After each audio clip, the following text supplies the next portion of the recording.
Happiness and Misery in Creation. A book is being read in which a question occurs whether the world was created for happiness or misery. All eyes turn to Sri Bhagavan for the answer. Creation is neither good nor bad. It is as it is. It is the human mind which puts all sorts of constructions on it, as it sees things from its own angle, and as it suits its own interests. A woman is just a woman, and still another ant, and so on. Men love women, hate snakes, and are indifferent to the grass and stones by the roadside. These connections are the causes of all the misery in the world. Creation is like a peepal tree. Birds come to eat its fruit, or take shelter under its branches.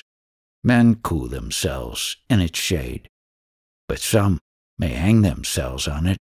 Yet the tree continues to lead its quiet life, unconcerned with and unaware of all the uses it is put to. It is the human mind that creates its own difficulties, and then cries for help. Is God so partial as to give peace to one person and sorrow to another? In creation there is room for everything, but man refuses to see the good, the healthy, and the beautiful, and goes on whining, like the hungry man who sits beside a tasty dish, and instead of stretching out his hand to satisfy his hunger, he goes on lamenting. Whose fault is it, God's or man's? But fortunately for man, God, in his infinite mercy, never forsakes him. He always gives him new chances by providing gurus and scriptures to guide him to find the errors of his ways and ultimately gain eternal happiness. We know that the pleasures of this world are useless and even painful, yet we long for them. What is the way of ending that longing? Think of God, and attachments will gradually drop from you. If you wait till all desires disappear to start your devotion and prayer, you will have to wait a very, very long time indeed. Karma. A visitor from the north seemed to be extremely agitated. With much emotion he asked several searching questions, one of which was why there was so much evil in the world, and why should evil-doers be more successful than good doers? If it were due to karma, who made that karma, and why should it be so arbitrarily dispensed? Various karma to various individuals, which become the cause of so much misery and turmoil. Sri Bhagavan, realizing the agony of the questioner's heart, was infinitely gracious to him. He answered all his questions pithily and with amazing clarity. About karma, he said, whose karma is it? There are two creations, one God's and the other man's. The former is single and free from karma. The latter is varied and has varied karmas. If man removes his own creation, there will be no varied individuals and no varied karmas. Misery will thus disappear.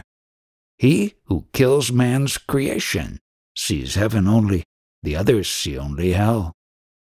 It is every intelligent man's experience that evil-doing recoils on the doer sooner or later. Why is this so? Because the self is one in all.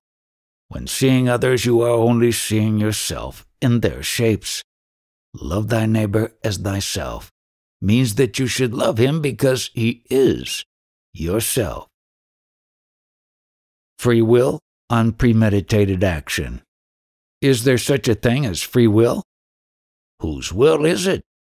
So long as there is this sense of doership, there is the sense of enjoyment and of individual will.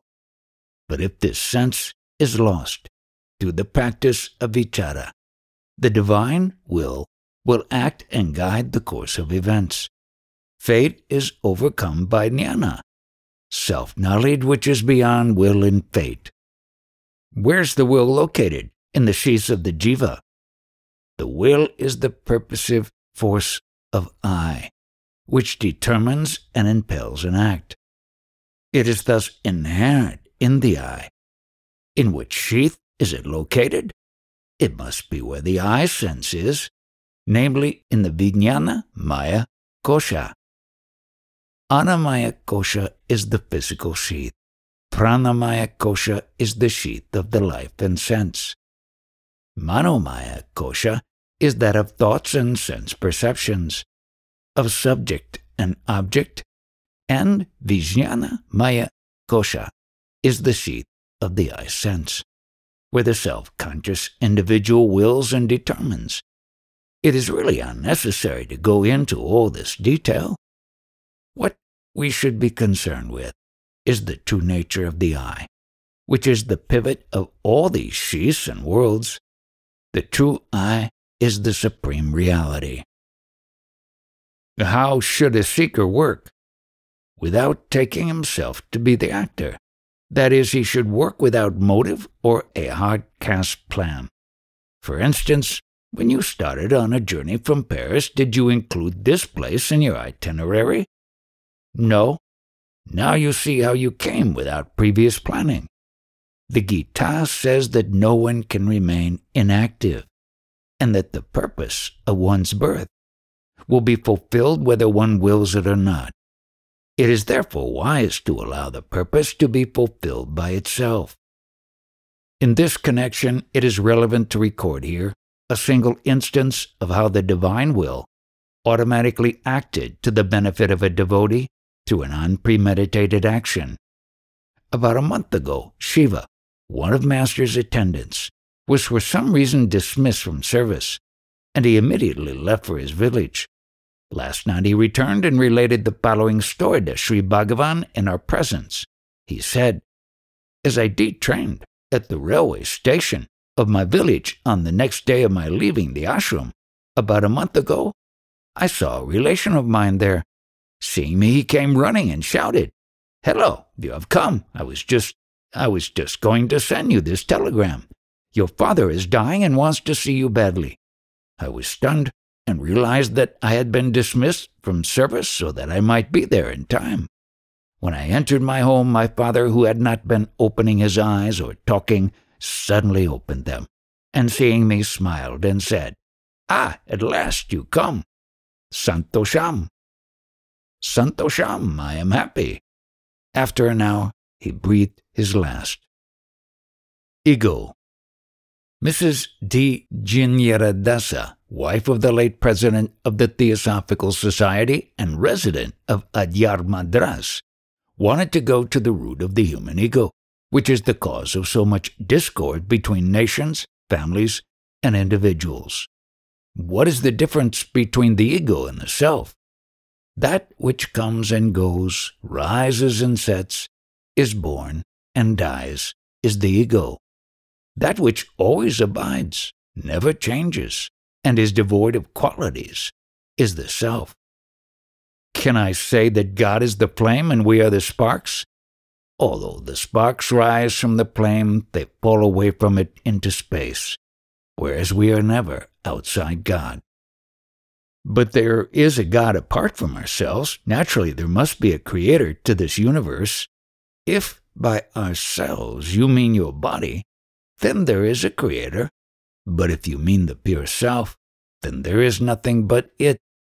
If you objectify and see a universe, then you are bound to see many things beside yourself and postulate a God, a creator. Body, God, and world rise and set together from and into the self. If God is apart from the self, then he would be selfless, that is, outside existence, that is, non-existent. I suppose one has to sublimate the ego self into the true self.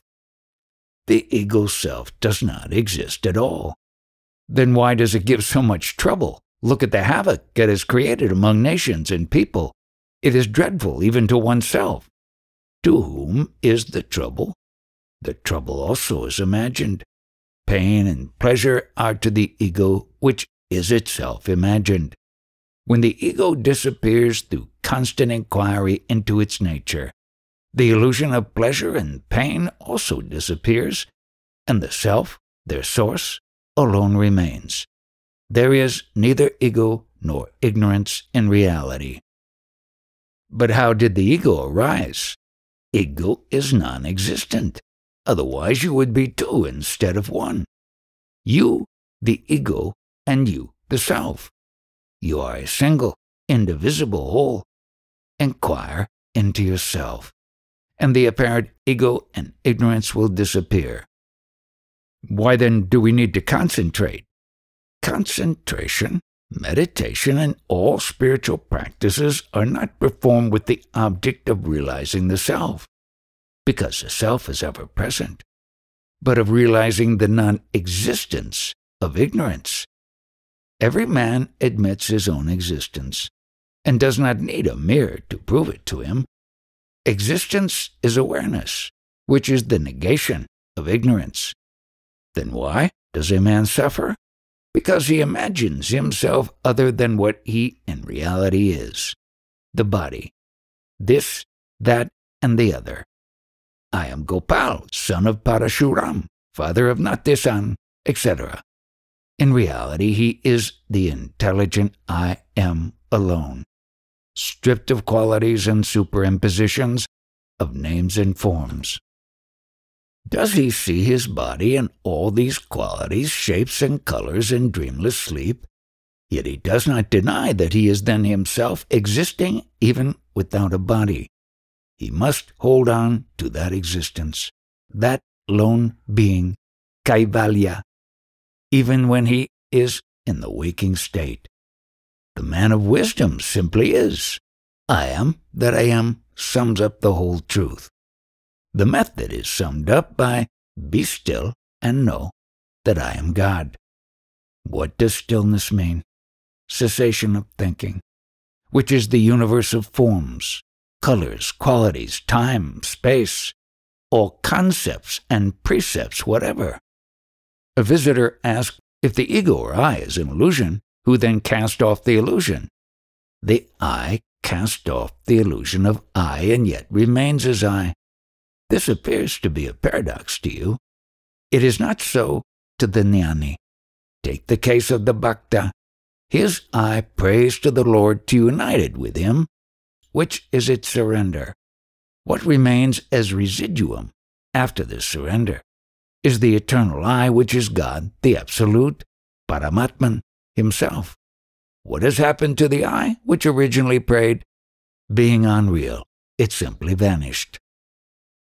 Sushupti is so peaceful that one would love to stay as long as possible in it, but cannot. Why? We are ever in Sushupti. Becoming aware of it in Jagrat is Samadhi. The ajnani cannot remain long in Sushupti because his ego pushes him out of it. The jnani, although he has scotched the ego, it continues to rise again and again due to prarabdha. So, for both the jnani and the ajnani, the ego springs up. But with this difference, whereas the jnani enjoys the transcendental experience, keeping its lakshaya, aim, attention, always fixed on its source, that of the ajnani is completely ignorant of it. The former is not harmful, being a mere skeleton of its normal self, like a burnt-up rope. By constantly fixing its attention on the source, the heart, the ego gets dissolved into it like a salt dow which has fallen into the ocean. Professor Venkataramaya asked whether the light which gives the aham, I sense identity and knowledge of the world, is ignorance or chit, pure consciousness. Sri Bhagavan replied, it is only the reflected light of chit that makes the eye believe itself different from others and create the objects. For reflection, there must be a surface on which the reflection takes place. What is that surface? On realization of the self, you will find that the reflection and the surface on which it takes place do not actually exist, but that both of them are one and the same chit.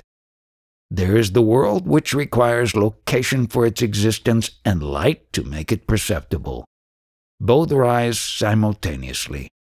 Therefore, physical existence and perception depend upon the light of the mind which is reflected from the self. Just as cinematographic pictures can be made visible by reflected light and only in darkness, so also the world pictures are perceptible only by the light of the self, reflected in the darkness of avidya, ignorance.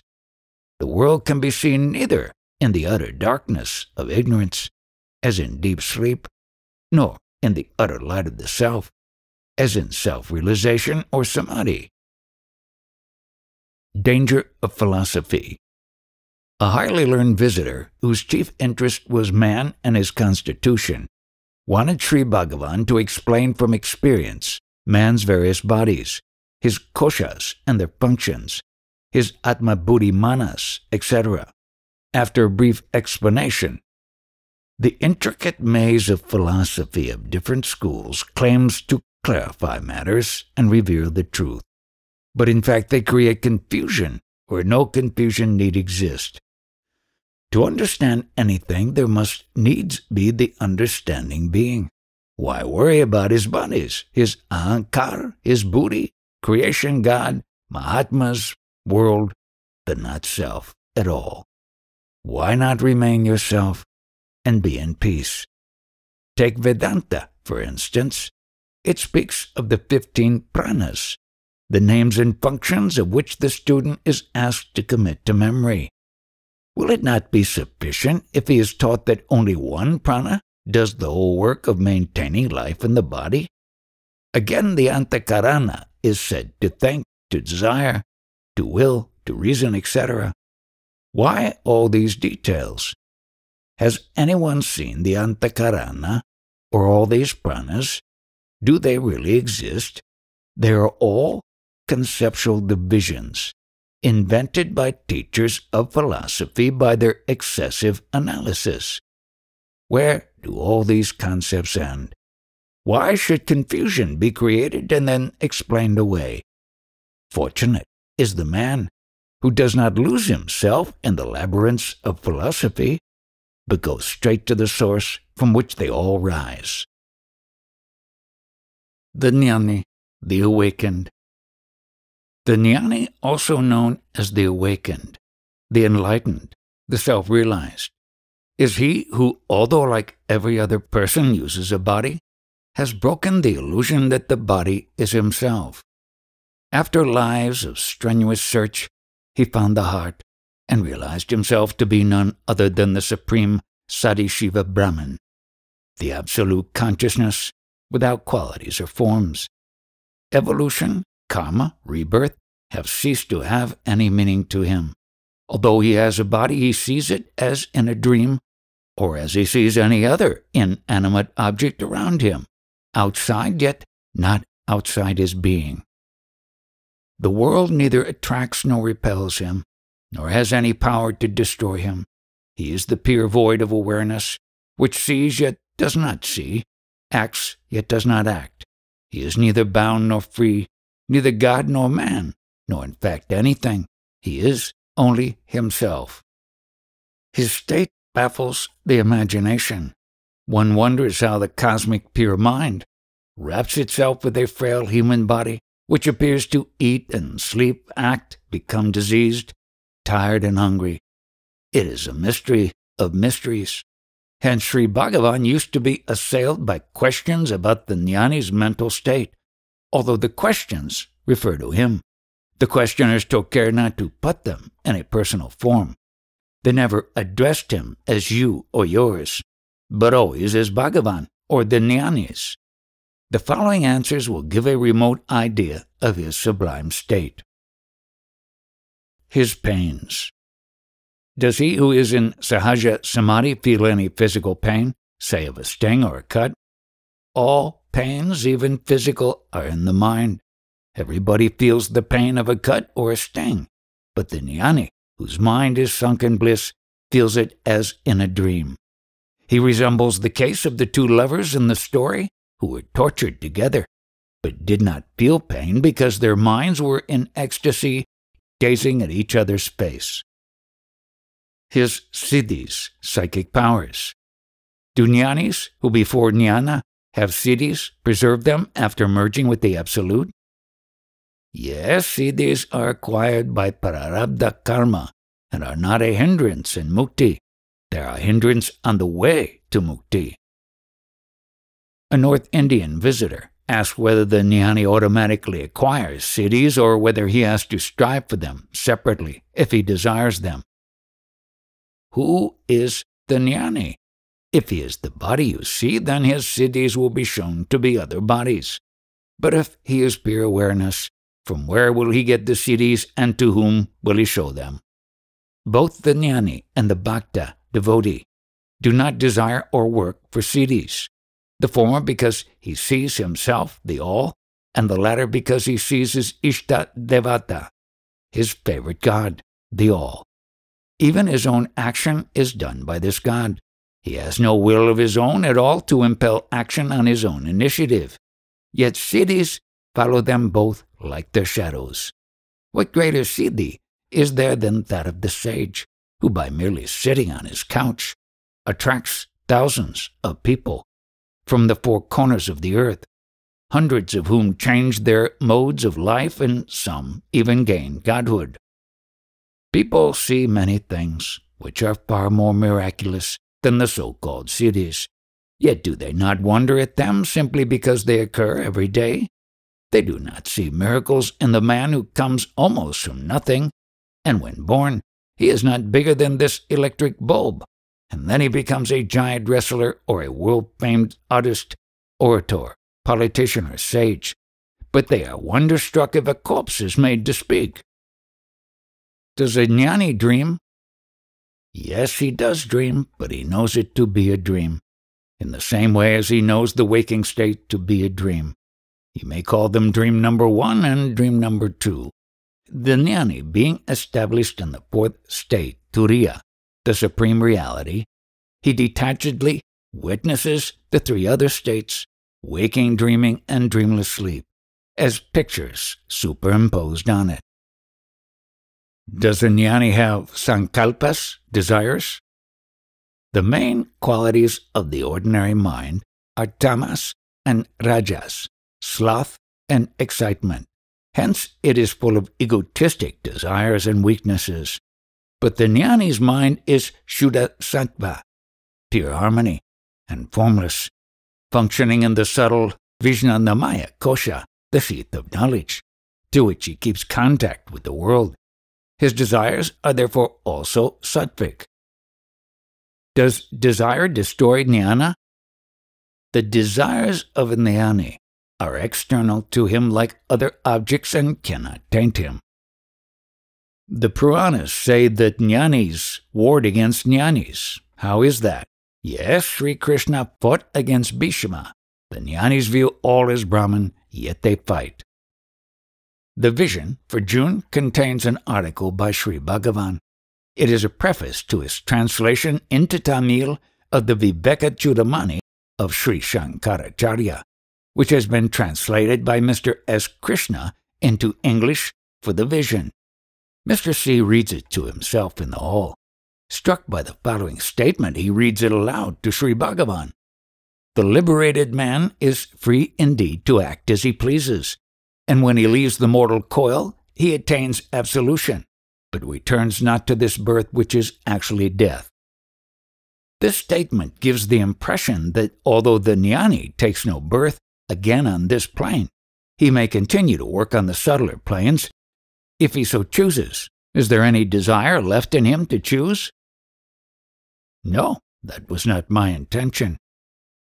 Further, an Indian philosopher in one of his books interpreting Shankara says that there is no such thing as videha mukti, for after his death, the mukta takes a body of light in which he remains till the whole humanity becomes liberated.